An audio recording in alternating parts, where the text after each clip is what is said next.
Nearly 2 years ago, I published a video entitled ETF Tax in Ireland Needs to Change. That video was made as a submission to the review team that at the time had been tasked by the Irish government to assess the long-term sustainability of Ireland's fund sector. As part of the review, I wanted to submit a comprehensive video that addressed all of the problems, in my opinion, with the taxation of exchange-traded funds in Ireland, as well as a series of proposed solutions to those problems. Crucially, this video would be from the perspective of the average retail investor, not the life assurance companies or any other major stakeholder. In that video, we covered issues such as the inequities between Irish tax resident investors and foreign investors in Irish domiciled ETFs, the multitude of problems associated with deemed disposal taxation in Ireland, the 41% rate of tax levied on ETF investment returns, as well as a series of counterbalancing and revenue-raising initiatives, and the limitations and non-existence of ETF loss relief and an ETF annual gains exemption, respectively. Since then, the Irish investing community had been eagerly awaiting the results of the review, with many, myself included, speculating that positive change was to come as part of Budget 2025.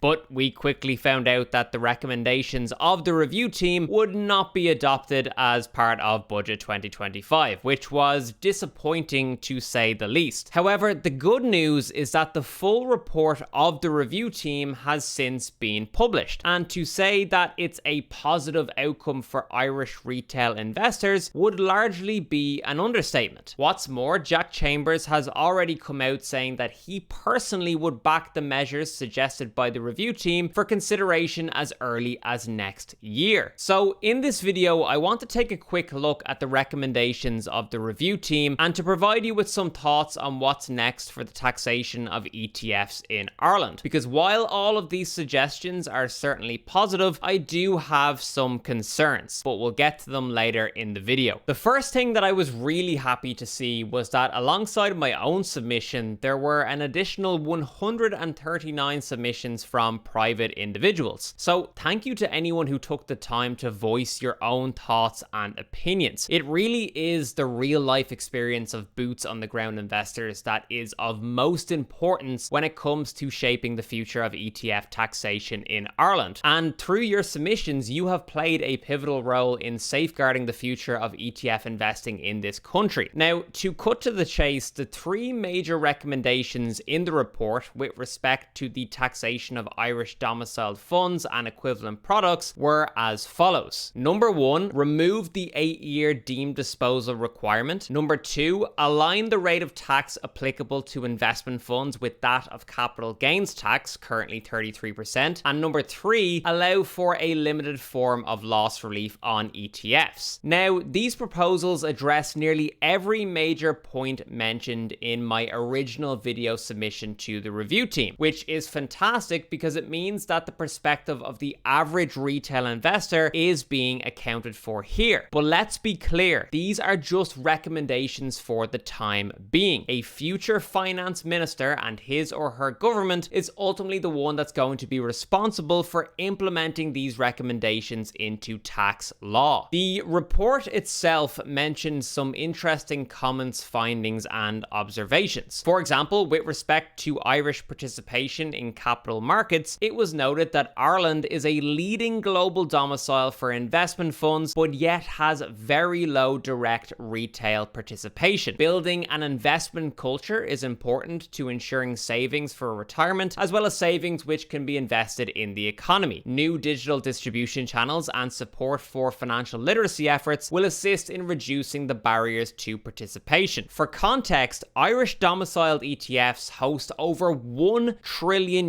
worth of assets under management. And within Europe, Ireland is the market leader for ETFs by AUM, with 71% of the total European markets ETF AUM attributable to Irish domiciled ETFs. It is astonishing that we can be a country that is literally at the forefront of global ETF investing, but yet have a population which is totally estranged from ETF investing. New digital distribution channels like Trade Republic, Trading 212, or even Raisin Bank for long-term savings are opening up and democratizing the capital markets for Irish investors. The tools to take part have never been better. The problem is getting people to take part, and that's where financial education needs to come in. Throughout the report, financial literacy and its importance is mentioned numerous times, but there is very little in the way of substance around how the Irish government could go about improving financial education and overall financial literacy in Ireland. And even if there was a plan in place, I would have serious doubts about the government's ability to execute. Reason being, the way in which people consume information, specifically among the younger generation, is changing. You can have the best reports, presentations, and infographics in the world, but they will not be read. What's needed is clear, concise, and engaging video-first content. When I started this channel, one of my key objectives was to take dense, boring, and seemingly complex financial topics and present them in a way that was not only easy to understand, but also made people want to understand. You need to make people care. And as of right now, the majority of the Irish population does not care about investing. As was noted in the report, Ireland has a financial culture which has traditionally favoured savings over investment, opting for deposits, pensions, and insurance products over direct participation in capital markets. And don't be fooled by the inclusion of pensions there either. Pension participation in this country is typically a result of employers mandating that participation. The percentage of the population that are actually proactively managing their pension investments, fully utilizing their tax efficient contributions, as well as their employer matching limits, is in reality very low. That goes hand in hand with a lackluster investment culture. All you have to do is compare Ireland to the US. The first thing that many Americans do in the morning is check their investment portfolios, their Roth IRAs, and their 401ks. Their news channels are inundated with references to the financial markets. And I'm not saying that that's what we need in Ireland, but it shows the differences in investment culture. Financial educational content should be a priority for the government, especially at secondary and third level. But the bigger priority should be fostering Ireland's investment culture. Because when you have a culture of investing, that's when people start talking, sharing, innovating, and so much more. And that is how you start to educate your people. Give it enough time and you start to have an intergenerational transfer of that investment culture. We need the parents of tomorrow to pass on healthy investment habits to their children, but that only happens if the parents themselves are educated and part of the culture in the first place. Favorable tax policy, like the proposed changes to ETFs, is one way to foster this culture, but another way could be government-sponsored investment events, not only for institutional investors, but for average investors too. Another problem is that there's far too much regulation around the communication of financial information in this country. When you have a situation where the key players with all of the information have to tiptoe around how they convey that information to the general public in case they say something that could be perceived as financial advice, what you get is an uneducated general public. Overregulation is arguably resulting in key players being unable to convey financial information in a way that will resonate with the public. Don't get me wrong, I'm all for regulation and its importance when it comes to the financial sector. And having worked in financial services myself for many years, I value its importance more than most. But there's no way that the Central Bank of Ireland, the CCPC, and other bodies can look at the current state of financial education in this country and say that they're doing a good job. Something has to change. Would you rather have a financially educated public at the risk of maybe having the odd scenario where information is perceived poorly, leading to financial loss, or would you rather be hyper conservative with your messaging and avoid misperceptions altogether because your people haven't a clue to begin with? To me, the former is much more desirable than the latter. The report stated that at the end of 2023, roughly 178 billion euro was held on deposit in banks and credit unions, as well as in state savings products. In general, the proportion of Irish households' financial assets held directly in investment funds, listed shares, and securities is much lower than in many other countries. In fact, in 2019, Irish households' direct ETF holdings equated to just 703 million euro as compared to overall Irish household net worth, which stood at 781 billion euro. And you can imagine how much of that 703 million euro was held by high income individuals versus regular their investors. Furthermore, the report noted that across the EU, banks are playing a dominant role in distributing retail investment products to investors. But in Ireland, the Irish banks almost universally distribute insurance and pension products to retail investors. Very few investment funds and no securities, structured products, or derivatives were distributed by retail banks in Ireland. So the likes of AIB, Bank of Ireland, and PTSB, with whom Irish residents place so much trust, have actually been failing its customers in terms of participation in the capital markets and aligning with what's happening elsewhere in the EU. But the beautiful thing is that we don't need these banks anymore. Non-Irish financial institutions like Trade Republic and Trading 212 are providing not only low-cost access to the financial markets, but also much more competitive options for deposits as well. The Central Bank of Ireland will be doing well to encourage its own set of Irish fintechs who can also compete in this space. The report also looked at the idea of introducing an incentivized savings and investment account similar to the UK